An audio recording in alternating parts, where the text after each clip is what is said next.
Hello everyone, मैं हूं गौरव और आप सबों के बीच में फिर से मैं आया हूं। फिलहाल मैं ऑफिस के लिए रेडी हो चुका हूं और ये 10 मिनट का मैं यूटिलाइज कर रहा हूं। इसी कुछ क्वारी मेरे मन में आया, मेरे मन में आया जो कि आपको बताना चाहिए। ये वीडियो में डेडिकेटेड हिंदी मीडियम या जिसकी इंग्लिश कमज़ोर है उसके लिए मैं लेके आया हूँ। सबसे पहले तो मैं ये कहना चाहता हूँ कि ये वैकेंसी सिर्फ आपके लिए है। ये वैकेंसी जो जिसका हिंदी मीडियम के हैं या तो इंग्लिश कमज़ोर है, ये वैकेंसी सिर्फ और सिर्फ आपके लिए ही है। ऐसा अपॉर्चुनिटी बार बार नहीं मिलेगा आपको। आप एडीओ हो, एलआईसी डबलओ हो या असिस्टेंट हो, या अगर आरसी की वैकेंसी आने वाली है, तो ये वैकेंसी सिर्फ और सिर्फ आप लोगों के लिए है जिसका इंग्लिश कमज़ोर है। आप लोग ये मत देखो कि वैकेंसी कम है या ज़्यादा है। अगर आपकी इंग्लिश अच्छी नहीं है, उसकी वजह से सिलेक्शन नहीं हो रहा है, तो ये वैकेंसी कहीं ना कहीं आप लोग के लिए है। एक इंग्लिश बहुत बड़ा फैक्टर हो जाता है कम्पिटिटिव एग्जाम में, क्योंकि अगर आप 30 क्वेश्चन में से 10 या 12 ही ठीक कर पा रहे हो और उधर इंग्लिश मीडियम के बच्चे 30 में 30 ठीक कर दे रहे हैं, तो ये एक बहुत बड़ा पॉजिटिव उन लोग के लिए एक्सपेक्ट है। वहाँ आपको 10-15 नंबर का बाजी तो वहीं पे मार ले रहा है। 30 में 30, 28, 29 में बहुत से बच्चों को जानता हूँ जो कि 30 में 30 लेके आते हैं, या 30 में 25 भी लेके आते हैं, तो वेल एंड गुड है। तो इसमें इंग्लिश नहीं है, ये सबसे बड़ा है। आपको मैं मोटिवेट करने का कोशिश करूँगा, आपको अच्छा लगे या बुरा लगे मुझे पता नहीं, लेकिन जो फैक्ट है मैं इस पर ही बात करूँगा। तो आपको अभी और कहीं पे ध्यान नहीं देना है। आपको 2-4 महीने अभी जो भी है, बहुत ही कम टाइम है आपके पास। इसी कम टाइम को यूटिलाइज करते हुए इस पर फोकस करना है। और वो सब बाकी चीज़ तो होते रहेगा लाइफ में, बहुत बाकी चीज़ है, शादी ब्याह, गर्लफ्रेंड बॉयफ्रेंड, बहुत कुछ होते रहेगा।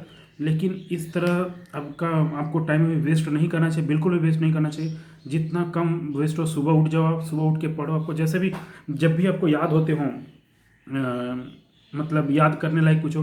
हाँ, और एक चीज़ मैं बताना चाहता हूँ जो कि इंश्योरेंस पार्ट है, सबसे मेन इंपॉर्टेंट है। आप कैसे फोकस करोगे दोनों के, मतलब मेंस पे कैसे फोकस करोगे, इंश्योरेंस पार्ट बहुत ही इंपॉर्टेंट रोल प्ले करता है। हमारे टाइम में बहुत से बच्चे इंश्योरेंस में ही फेल हो गया और उसके हाई कटअप होने के बावजूद, मैं हाई मार्क्स लाने के बावजूद भी वो सेक्शनल कटअप ही क्लियर नहीं कर पाया, उसके कारण उन्हें सिलेक्शन रुक गया। तो सबसे पहला है कि आपको सिलेक्शन जो है कि सेक्शनल कटअप को क्लियर करना है। आपको इसमें इंग्लिश तो काउंट होगा नहीं। इंग्लिश काउंट नहीं होने की वजह से क्या होगा, आपको जो आपको फ़ायदा है, ये हिंदी मीडियम वालों को प्री में ही मिलने वाला है बहुत ज़्यादा। तो इंश्योरेंस पार्ट बहुत ज़्यादा इम्पॉर्टेंट है। और मैं इंश्योरेंस पे अगर आप बोलोगे तो मैं इंश्योरेंस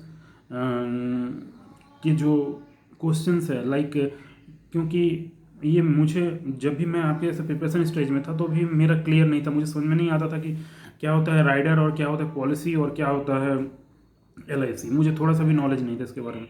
तो अभी नॉलेज गेन किया हूँ तो मैं इस ज़्यादा अच्छा से बता पाऊँगा आपको।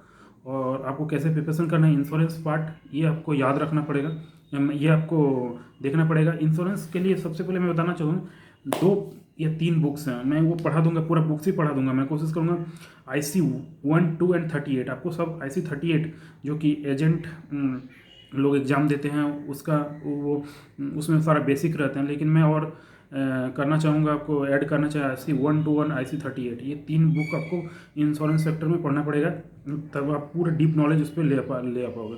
अभी वो बॉयफ्रेंड गर्लफ्रेंड करने का वक्त बिल्कुल भी नहीं है। अगर आपको बाज की तरह उड़ना है तो इन तितलियों का साथ छोड़ना होगा, जो कि आप सुने ही होंगे, बहुत पॉपुलर है, बहुत पॉपुलर यूट्यूब में चलते रहता है। तो मुझे याद है तो मैं आपको बता दिया।